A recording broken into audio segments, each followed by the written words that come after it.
Shalom, preciosos irmãos, Deus abençoe. Aqui quem vos fala é o irmão Billy Freitas. Gostaria de trazer este conteúdo falando a respeito dos 7 mensageiros e das 7 eras da igreja.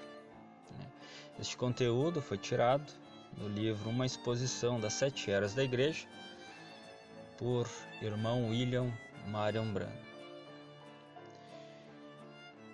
Já de início, desejo incentivar os irmãos, aqueles que não leram, aqueles que desejam ler novamente. Aquele que deseja obter este livro, abaixo deste vídeo, na descrição do vídeo, ali há vários links, na linguagem que deseja baixar, Temos ali em várias linguagens.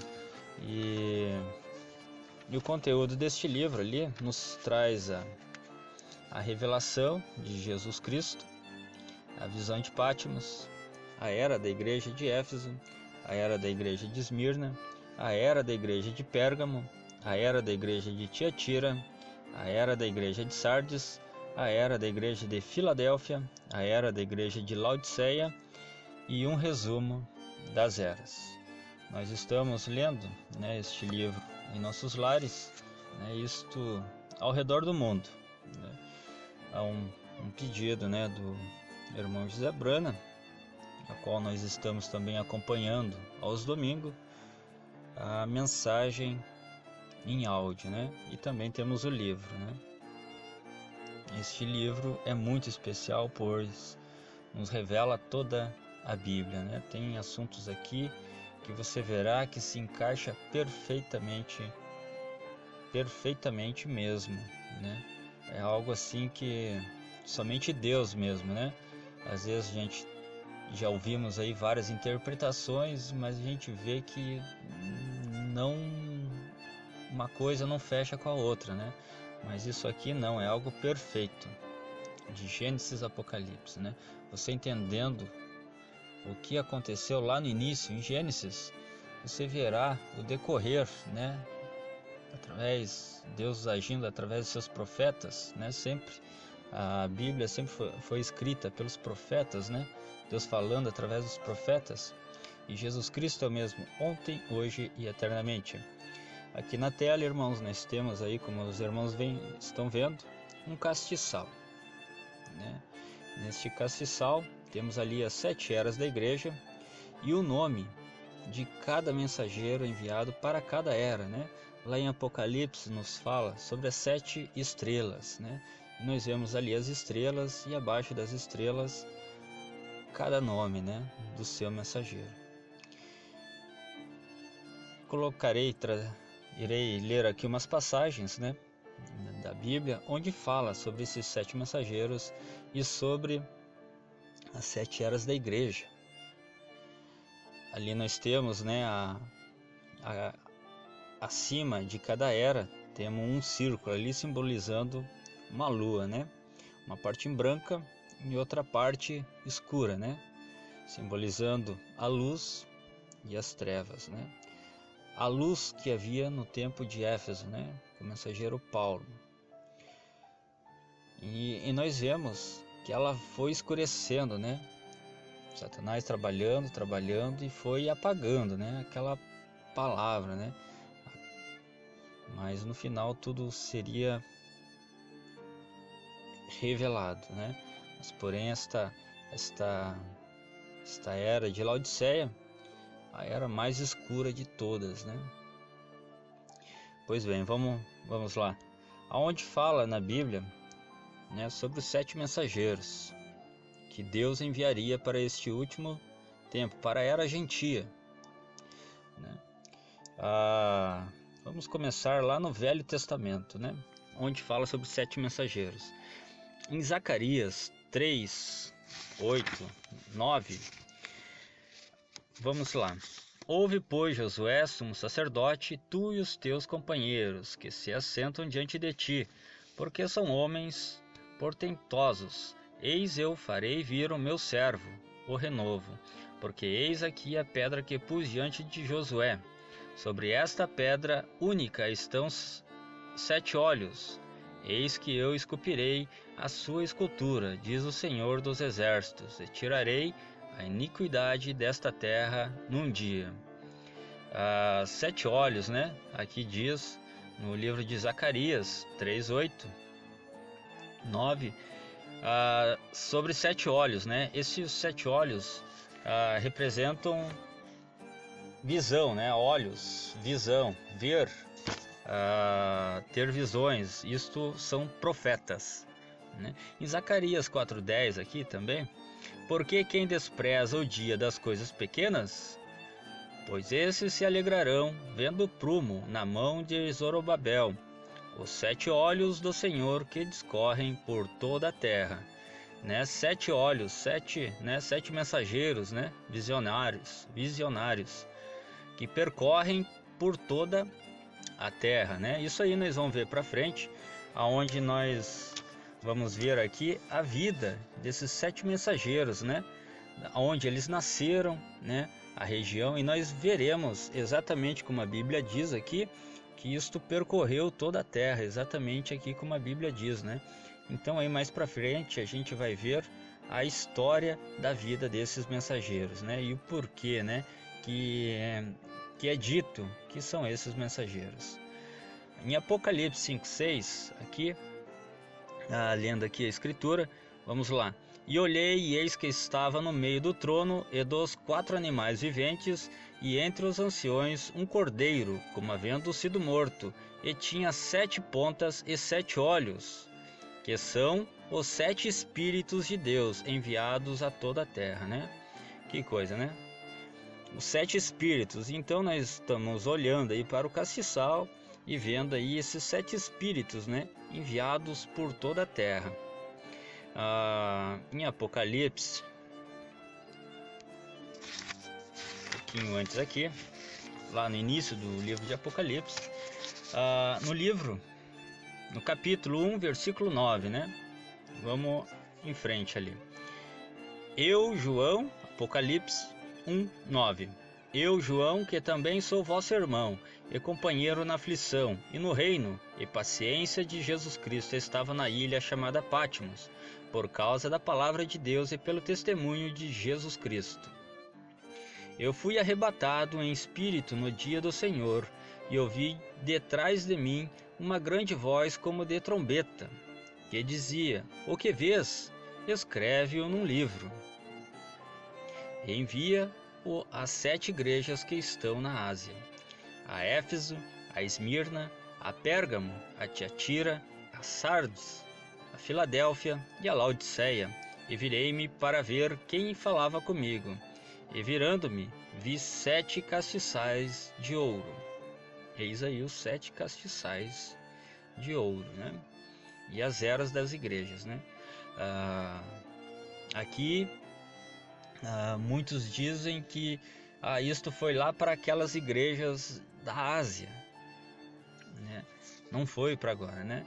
Mas aqui nós veremos, né? Certamente for, mas é o que era, o que é e o que há de vir, né? Então são profecias, né? Aquelas igrejas lá na Ásia, né? Elas possuíam as características das igrejas futuras para cada era, né? Então, continuando aqui.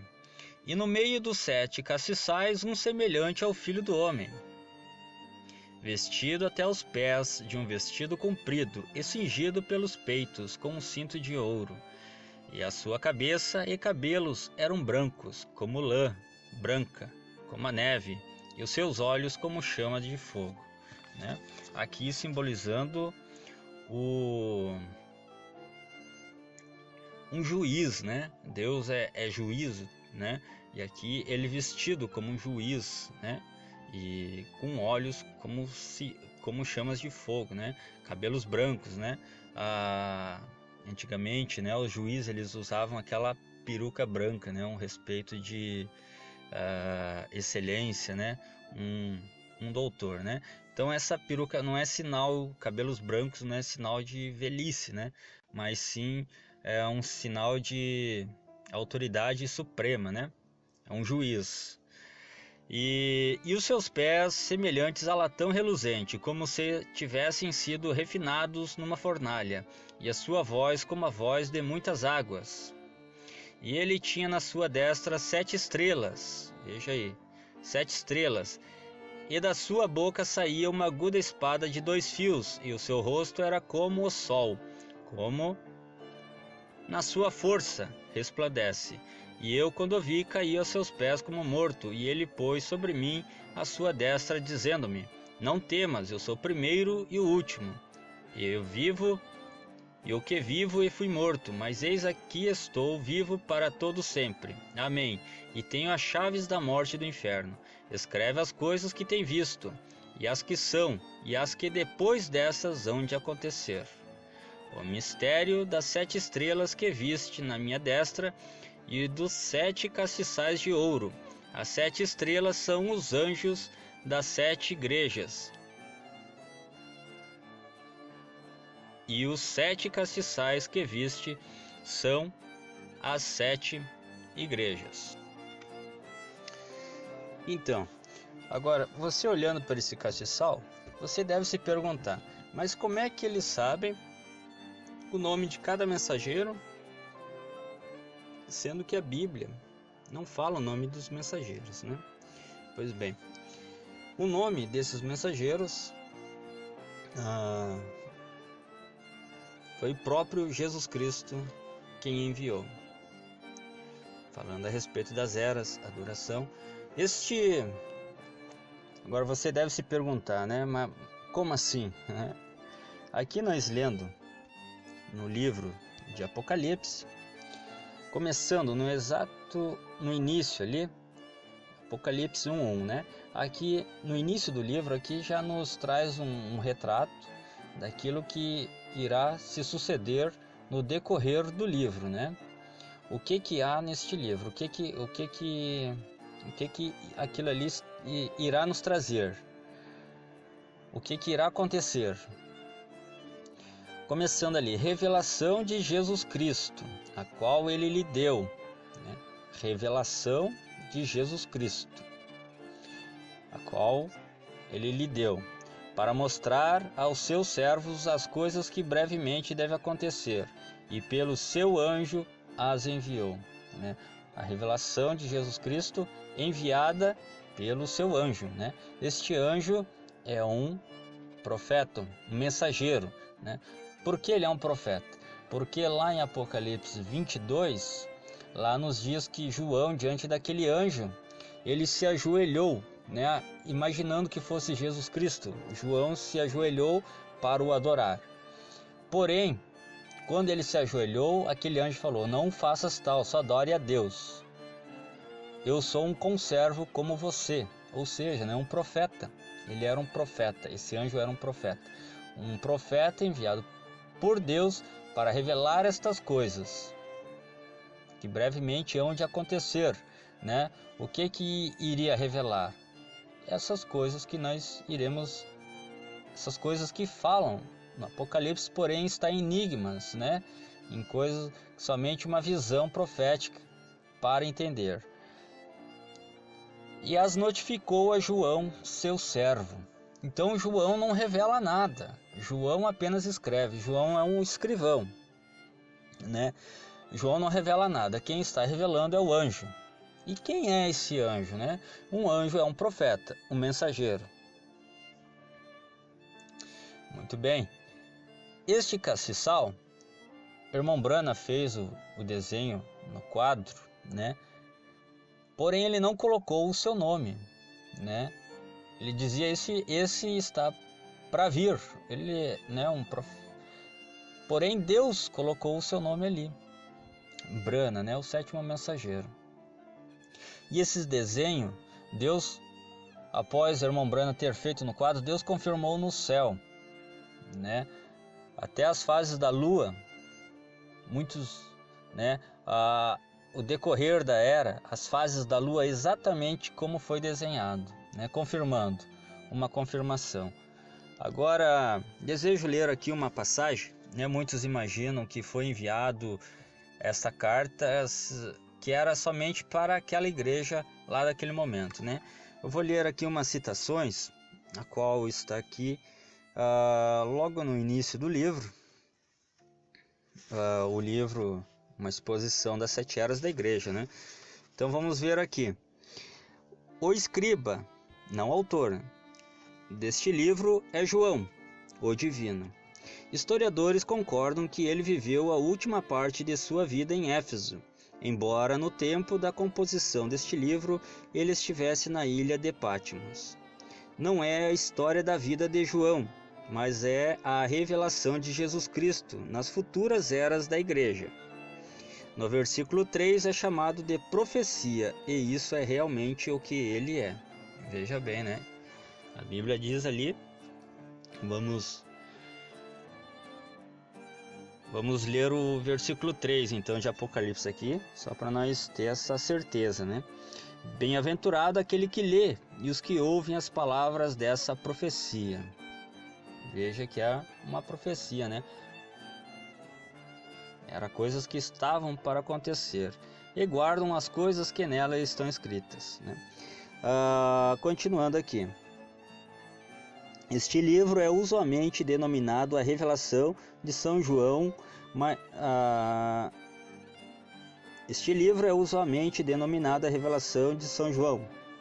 mas isso é incorreto. É a revelação de Jesus Cristo dada a João para os cristãos de todas as eras. É o único livro em toda a Bíblia que foi escrito pelo próprio Jesus, através do aparecimento pessoal a um escriba. É o último livro da Bíblia, não obstante ele fale do princípio e do fim das dispensações do Evangelho. Agora a palavra grega para revelação é apocalipse, que significa desvelar. Este desvelar é perfeitamente descrito no exemplo de um escultor, desvelando sua obra de estatuária, expondo-a ao espectador. É um descobrimento revelando o que estava previamente escondido. Ora, o descobrimento não é apenas a revelação da pessoa de Cristo, mas é a revelação de suas obras futuras nas 7 eras da igrejas vindouras.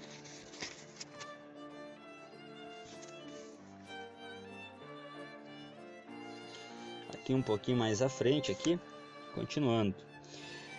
Você recordará que eu mencionei no princípio desta mensagem que este livro que estamos estudando é a real revelação do próprio Jesus na igreja e sua obra nas eras futuras. Então eu mencionei que é necessário o Espírito Santo para nos dar revelação, ou falharemos em obtê-la. Amém, irmão? É necessário o Espírito Santo para nos dar a revelação. De nada adianta nós ficar lendo, sem revelação, de nada adianta, né?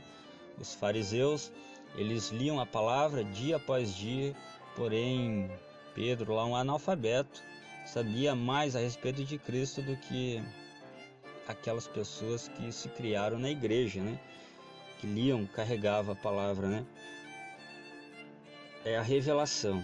Nós temos que ter revelação, né? Sobre esta pedra edificarei a minha igreja, né?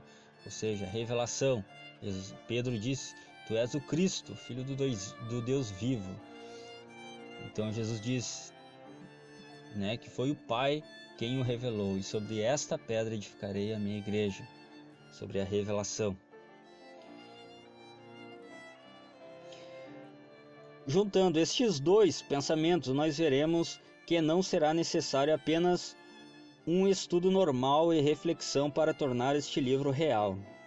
Vai ser necessária a operação do Espírito Santo.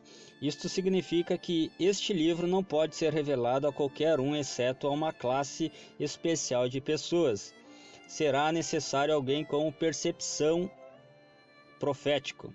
Requererá a habilidade de ouvir de Deus. Requererá instrução sobrenatural. Não apenas um estudante comparando versículo com versículo, embora isso seja bom. Mas um mistério requer o ensinamento do Espírito, ou ele nunca se torna claro. Como necessitamos ouvir de Deus e nos abrirmos, e nos tornamos rendidos ao Espírito para ouvir e saber. Então, é necessário um dom profético, né? Ele foi escrito pelo Espírito Santo e é necessário o Espírito Santo, né, para interpretar. Eu já tinha marcado aqui mais alguma coisa.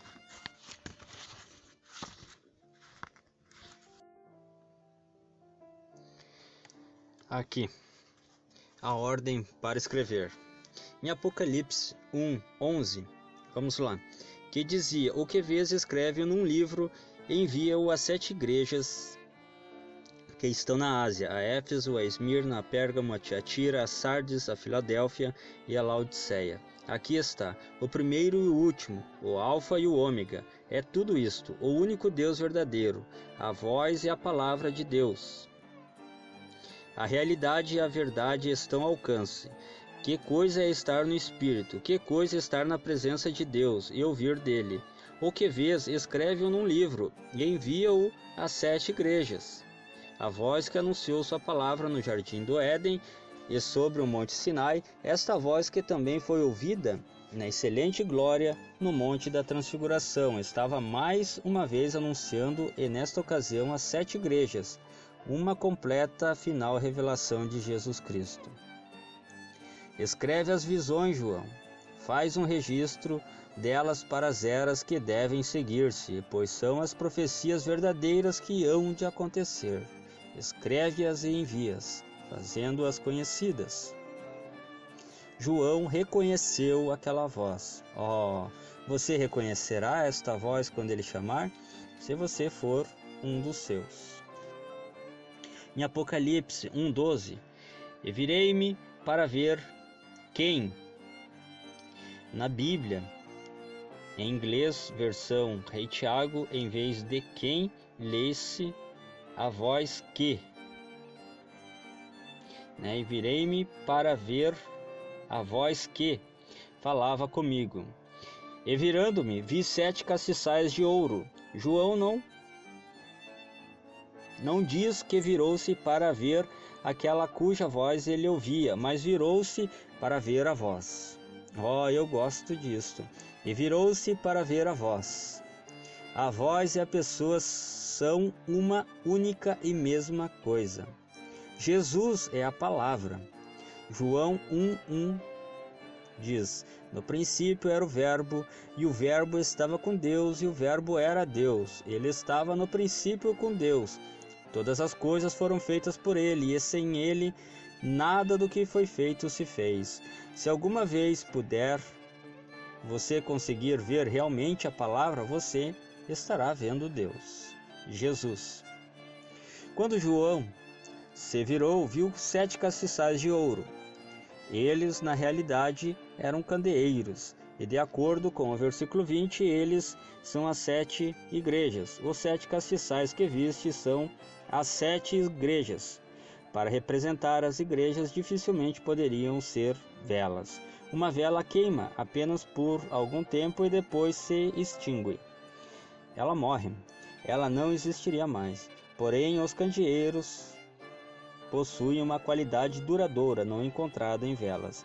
Se você quiser obter um belo quadro do candeeiro, leia a respeito dele em Zacarias 4:1. E tornou o anjo que falava comigo e me despertou, como a um homem que é despertado do seu sono. E me disse: que vês? E eu disse: olho, e eis um castiçal todo de ouro, e um vaso de azeite no cimo, com suas 7 lâmpadas, e cada lâmpada posta no cimo tinha 7 canudos, e por cima dele 2 oliveiras, uma à direita do vaso de azeite e outra à sua esquerda. E falei e disse ao anjo que falava comigo, dizendo: Senhor meu, que é isto? Então respondeu o anjo que falava comigo e me disse: não sabes tu o que isto é? E eu disse: não, Senhor meu.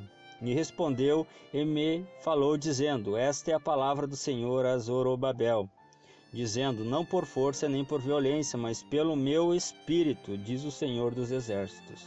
Aqui está o outro candeeiro de ouro puro. Ele está queimando brilhantemente, porque tem abundância de azeite que obtém das suas oliveiras, que estão em cada lado. As duas árvores representam o Velho e o Novo Testamento, e o azeite evidentemente tipifica o Espírito Santo, que só ele pode dar a luz de Deus às pessoas. O anjo que falou a Zacarias estava como que dizendo: isto que tu vês significa que a igreja não pode realizar nada por sua própria força ou violência, mas pelo Espírito Santo. Amém? Então vamos ver quem eram esses mensageiros. Paulo, da igreja de Éfeso, né? Ele nasceu em Roma. O mensageiro, anjo, para a igreja de Éfeso foi o apóstolo Paulo. Embora a Pedro fora concedida a autoridade de abrir as portas aos gentios, foi dado a Paulo ser seu apóstolo e profeta. Ele foi o profeta mensageiro para os gentios. Com isso concordaram os outros apóstolos em Jerusalém. Gálatas 1, 12, 19. Porque não o recebi, nem aprendi de homem algum, mas pela revelação de Jesus Cristo. Porque já ouviste qual foi antigamente a minha conduta no judaísmo, como sobremaneira perseguia a igreja de Deus e a assolava. Mas quando aprouve Deus que, desde o ventre da minha mãe, me separou e me chamou pela sua graça, revelar seu Filho em mim, para que eu pregasse entre os gentios. Não consultei carne nem o sangue, nem tornei a Jerusalém a ter com os que antes de mim já eram apóstolos. Subi por uma revelação e lhes expus o evangelho que prego entre os gentios. Paulo fundou a igreja de Éfeso por volta da metade do século, por volta da metade do primeiro século. Isto nos permite estabelecer a data do princípio da era da igreja de Éfeso, cerca de 53 depois de Cristo. Sua maneira de pregar estabeleceu o padrão que todos os outros mensageiros deveriam aspirar e realmente estabeleceu o padrão para cada verdadeiro ministro de Deus. O ministério de Paulo teve uma qualidade tríplice, como segue. Primeiramente, Paulo foi completamente fiel à palavra. Isso nós encontramos em Gálatas 1, 8, 9. Mas ainda que nós mesmos ou um anjo do céu vos anuncie outro evangelho além do que eu já vos tenho anunciado, seja anátema, ou seja, amaldiçoado. Nem Paulo mesmo podia mudar aquilo a qual ele tinha falado. Nem mesmo se um anjo do céu trouxesse algo diferente, que seja anátema. Assim como já vulo dissemos, agora de novo também vulo digo, se alguém vos anunciar outro evangelho além do que já recebeste, seja anátema. Em segundo lugar, seu ministério foi no poder do Espírito, demonstrando assim a palavra falada e escrita. Também em 1 Coríntios 2:1. E eu, irmãos, quando fui ter convosco, anunciando-vos o testemunho de Deus, não fui com sublimidade de palavras de sabedoria, porque nada me propus saber entre vós, senão a Jesus Cristo, e este crucificado. E ele esteve convosco em fraqueza, e em temor, e em grande tremor. Minha palavra e a minha pregação não consistiu em palavras persuasivas de sabedoria humana, mas em demonstração de espírito e poder, para que a vossa fé não se apoiasse em sabedoria dos homens, mas no poder de Deus. Tremendo isso, irmãos, Tremendo. Paulo tinha certeza, de quem tinha lhe entregue aquela palavra. Nada de homens. Tudo através do Espírito, O poder e demonstração do Espírito. Em terceiro lugar, ele tinha o fruto evidente de seu ministério dado por Deus. Em 2 Coríntios 12:11. Fui nécio em gloriar-me, vós me constrangeste, porque eu devia ser louvado por vós, visto que em nada fui inferior aos mais excelentes apóstolos, ainda que nada sou. Paulo tinha sido o meio de introduzir multidões de ovelhas gentias. Ele as alimentou e cuidou delas, até que produzissem fruto justo e estivessem preparadas para encontrar o Senhor como uma parte da noiva gentia. Porque o mensageiro para cada era, independentemente de quando ele aparece ou se vá, é aquela que faz esta era fluir para Deus, por meio de um ministério manifestado da palavra. Paulo foi este homem.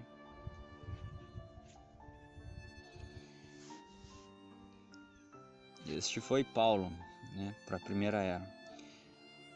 Vamos falar aqui sobre o segundo mensageiro para os gentios. Este foi Irineu, na era da igreja de Esmirna. Irineu nasceu na França. E assim, lendo a história, podemos descobrir que o homem ou os homens nas várias eras foram os mais próximos do padrão original de Deus e apóstolo Paulo. O apóstolo Paulo. Irineu foi exaltado pelo Senhor e esta posição de mensageiro. Foi discípulo daquele grande santo e guerreiro da fé, Policarpo.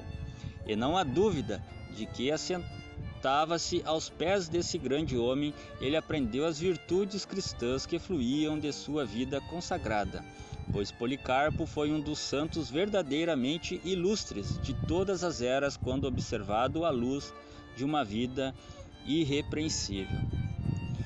Com os grandes santos de todas as eras e desejando uma melhor ressurreição, ele permaneceu firme, recusando-se a negar o Senhor, e morreu com uma consciência limpa.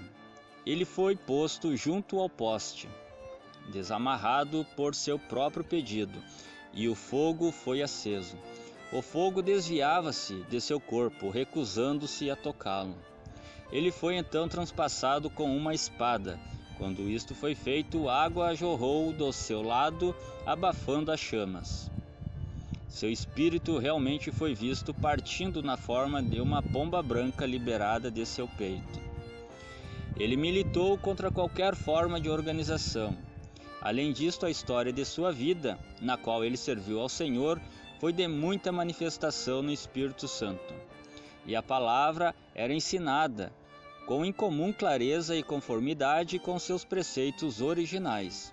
Sabe-se que suas igrejas na França tinham os dons do Espírito entre elas, pois os santos falavam em línguas, profetizavam, ressuscitavam os mortos e curavam os doentes pela oração da fé. Ele viu o perigo de qualquer tipo de irmandade organizada entre os anciões, pastores, etc. Ele solidamente defendeu uma igreja local unificada, cheia do Espírito, manifestando os dons.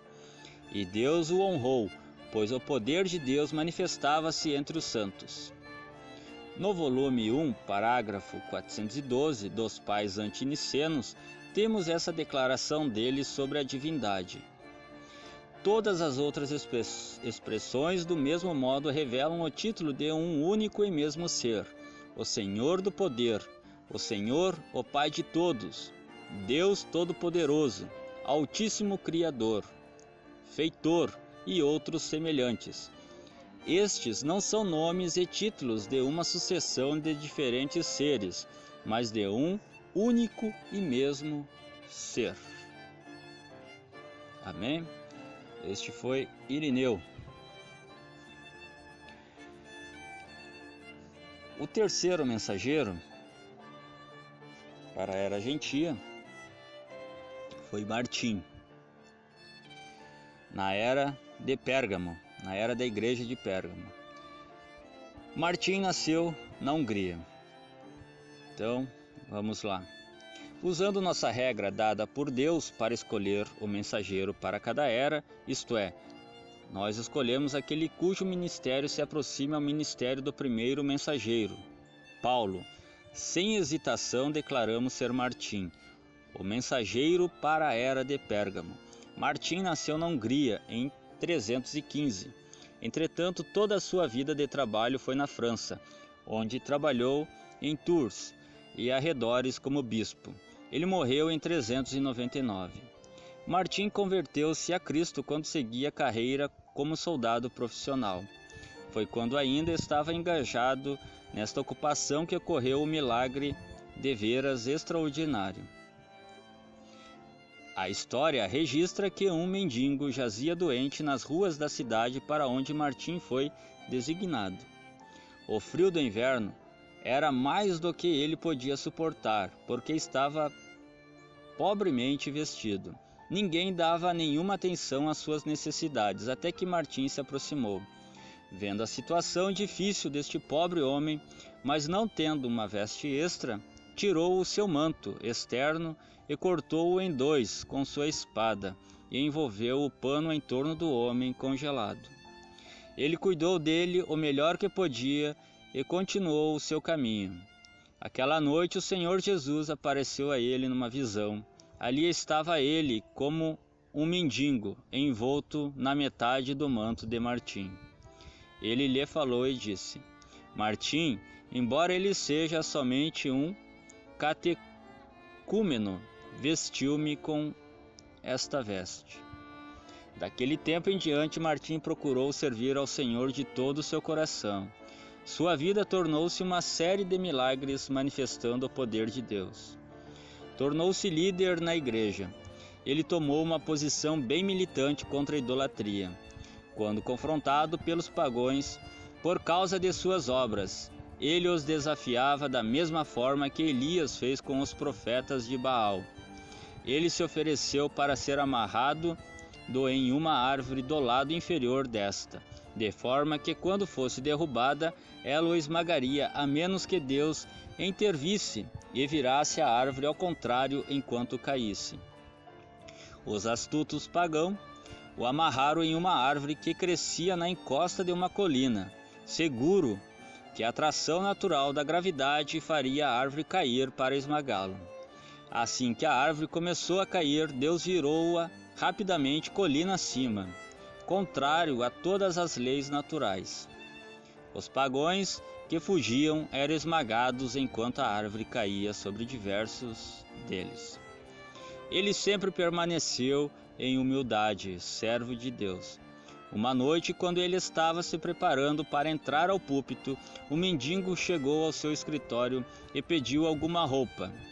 Martim encaminhou o mendigo ao seu diácono principal. O arrogante diácono ordenou-lhe que se retirasse. Por isso ele voltou a ver Martim. Martim levantou-se e deu ao mendigo sua própria túnica fina, e pediu ao diácono para lhe trazer outra que era de qualidade inferior. Aquela noite, enquanto Martim pregava a palavra, o rebanho de Deus viu um suave brilho de luz branca ao redor de sua pessoa. Pelos sinais e prodígios, pelo poder do Espírito, Martim foi verdadeiramente vindicado como mensageiro para esta era. Ele próprio foi sempre fiel à palavra de Deus. Combateu a organização, combateu o pecado nos lugares altos. Ele defendeu a verdade com palavras e atos e viveu toda uma vida cristã.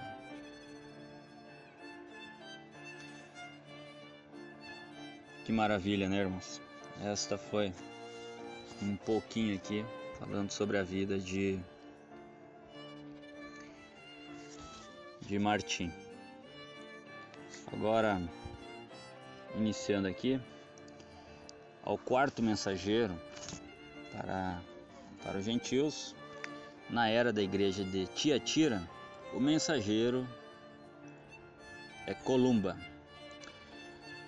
Columba nasceu em Irlanda do Norte.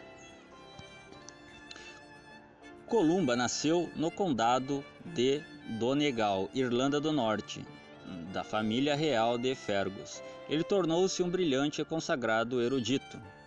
Memorizando a maior parte da Escritura, Deus o chamou em voz audível para ser um missionário. Seu ministério, miraculo, fez muitos historiadores aclamarem-no junto aos apóstolos. Numa de suas jornadas missionárias, quando se aproximava de uma cidade murada, ele encontrou os portões fechados para ele. Ele alçou sua voz em oração para que Deus pudesse intervir, permitisse que ele tivesse acesso às pessoas a fim de pregar. Porém, enquanto ele orava, os mágicos da corte começaram a perturbá-lo, em altos ruídos. Ele então começou a cantar um salmo. Enquanto cantava, Deus aumentou tanto o volume de sua voz que abafou os gritos dos pagãos. Repentinamente, os portões abriram-se espontaneamente. Ele entrou e pregou o evangelho, ganhando muitos para o Senhor. São Columba foi o fundador de uma grande escola bíblica na ilha de Rye, em frente à costa sudoeste da Escócia. A ilha era tão estéril e rochosa que não podia produzir suficiente alimento para todos eles. Porém, Columba semeou a semente com uma mão enquanto mantinha a outra levantada em oração. Hoje, a ilha é uma das mais férteis do mundo. Amém? Louvado seja Deus, né, irmão? O quinto mensageiro para os gentios, este conhecido por muitos, Martim Lutero. Na era da igreja de Sardes, Martim Lutero nasceu na cidade, país da Alemanha. O mensageiro desta era é o mensageiro mais conhecido de todas as eras. Ele foi Martinho Lutero. Martinho Lutero foi um brilhante erudito de temperamento gentil. Ele entrou para o convento agustiniano de Erfurt em 1505. Lá estudou filosofia e também a palavra de Deus. Mais tarde, tornou-se um padre. Ele era solicitado como mestre e pregador por seu profundo conhecimento e grande sinceridade. Para cumprir um voto que fizera, ele foi a Roma. Lá ele viu a futilidade das obras impostas pela igreja como meio de trazer a salvação, e a palavra de Deus atingiu em cheio o seu coração. O justo viverá da fé. Em seu retorno ao lar, a verdade evangélica dessa escritura inundou sua mente e ele foi liberto do pecado e nascido no reino de Deus. Quando Leão X tornou-se papa e João Tetzel veio vender indulgências pelo pecado, Lutero não teve escolha senão levantar-se contra este ensinamento anti-escriturístico. Primeiro, ele bradou no púlpito contra aquilo e depois escreveu suas famosas 95 teses, as quais ele pregou na porta da igreja do castelo em 31 de outubro de 1517. Ele traduziu o Novo Testamento e o deu ao povo. Esta árdua obra ele mesmo a fez, corrigindo uma passagem até mesmo 20 vezes. Ele foi um poderoso pregador e mestre da palavra e insistiu especialmente em seus primeiros anos de proeminência pública, que a palavra era o único critério. Deste modo, ele era contra as obras como um meio de salvação e o batismo como um meio de regeneração. Ele ensinava a mediação de Cristo, independente do homem, como era o conceito original e pentecostal. Está registrado a respeito do Martim Lutero na História de Sauer, volume 3, página 406, que ele era um profeta evangelista, falava em línguas, intérprete em uma só pessoa, dotado de todos os 9 dons. O que comoveu seu coração pelo Espírito Santo e que foi o pequeno broto verde que significava que a verdade estava voltando à igreja como era conhecido no Pentecostes. Foi a doutrina da justificação, salvação pela graça, independente das obras. Ele foi o quinto mensageiro e sua mensagem foi: o justo viverá da fé. Martim Lutero foi um reformador, não um profeta. Não há nenhum registro qualificando Martinho como um verdadeiro profeta de Deus no grande sentido escriturístico desta palavra.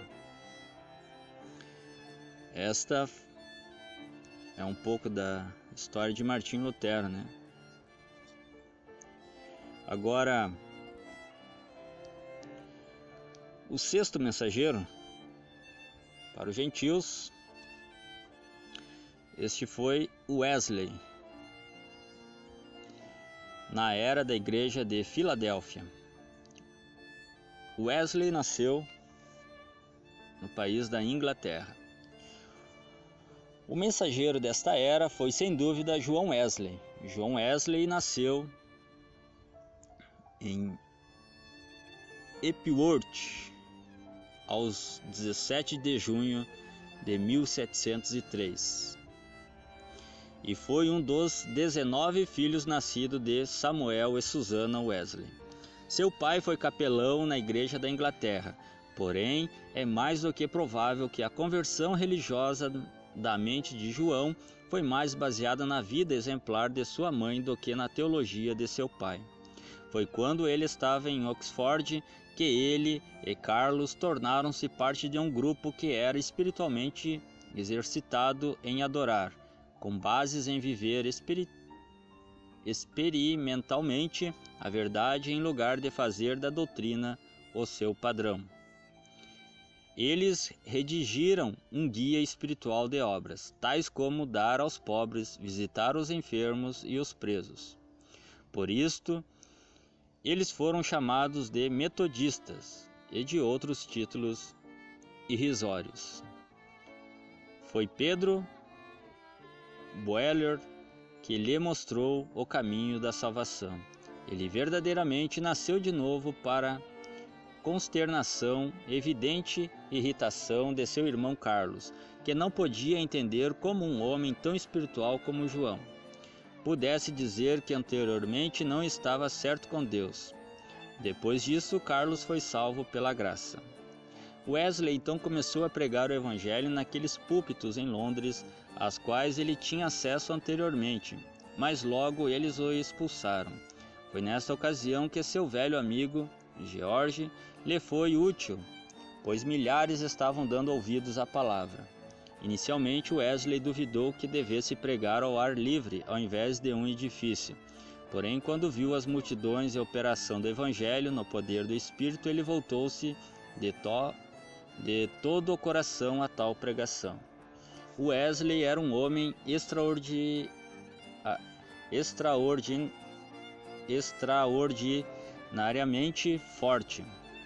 Ele conta a respeito de si mesmo que não se lembrava de ter sentido desânimo nem sequer por um quarto de hora desde que nascera. Ele não dormia mais do que 6 horas por dia. Levantava-se a tempo de pregar às 5, praticamente a cada dia do seu ministério. Pregava até 4 vezes num único dia, de modo que em um ano ele fazia em média mais de 800 sermões. Isto em um ano, né? Em média 800 sermões por ano. Wesley não era a favor de organização. Seus associados sim tinham uma sociedade unida, que era uma companhia de homens, tendo aparência de piedade e buscando a eficácia dela, unidos a fim de orarem juntos e receber a palavra de exortação, e para cuidar um dos outros em amor, de forma de poderem ajudar uns aos outros a operar sua salvação. João Wesley morreu com a idade de 88 anos, tendo servido a Deus como poucos homens se atreveriam até mesmo pensar que pudessem. Esta foi a extraordinária vida de John Wesley. Ao sétimo mensageiro, o último mensageiro para a era da Igreja Gentia, este é o irmão Branham, na era da Igreja de Laodiceia. O irmão Branham nasceu nos Estados Unidos.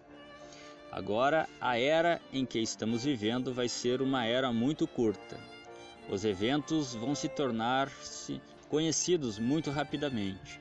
Portanto, o mensageiro para esta era de Laodiceia tem de estar aqui agora. Embora talvez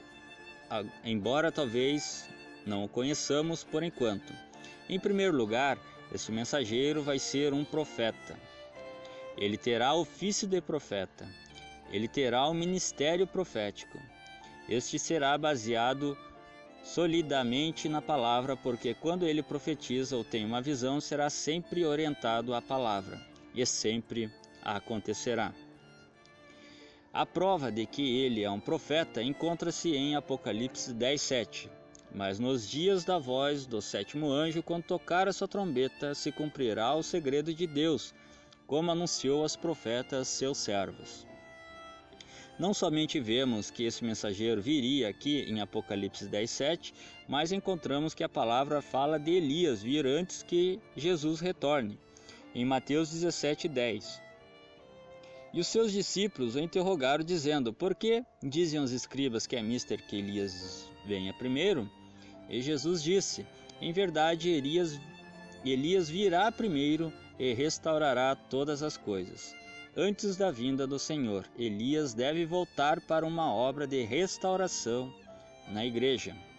É isto que Malaquias 4:5-6 diz: eis que eu vos envio o profeta Elias, antes que venha o dia grande e terrível do Senhor, e converterá o coração dos pais aos filhos.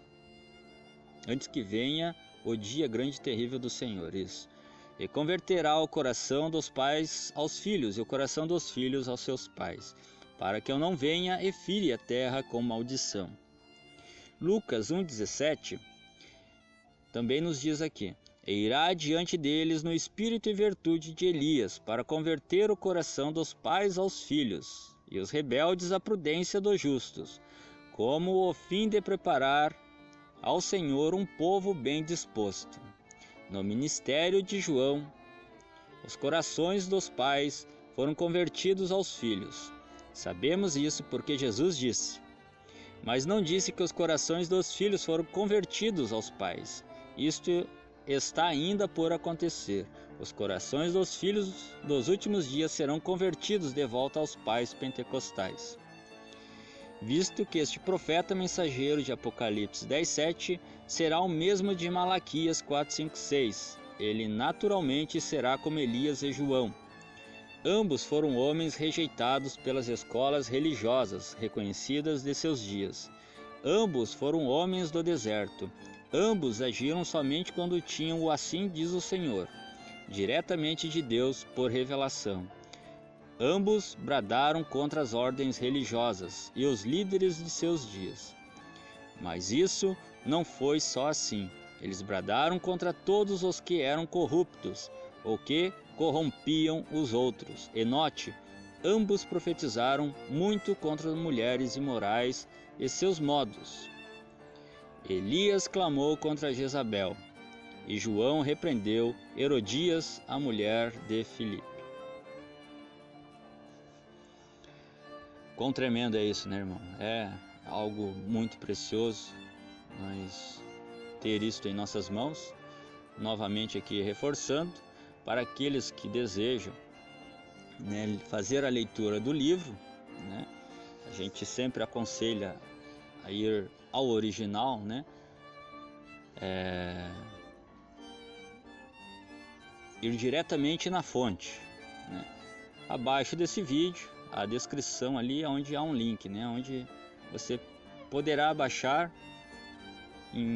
Temos ali em várias traduções, né, em várias línguas. Finalizando aqui, Apocalipse 1:20. O mistério das 7 estrelas que viste na minha destra e os 7 castiçais de ouro. As 7 estrelas são os anjos das 7 igrejas, e os 7 castiçais que viste são as 7 igrejas. Ele tinha à sua destra 7 estrelas. Isso diz em Apocalipse 1:16. O mistério das 7 estrelas são os anjos. mensageiros das 7 igrejas.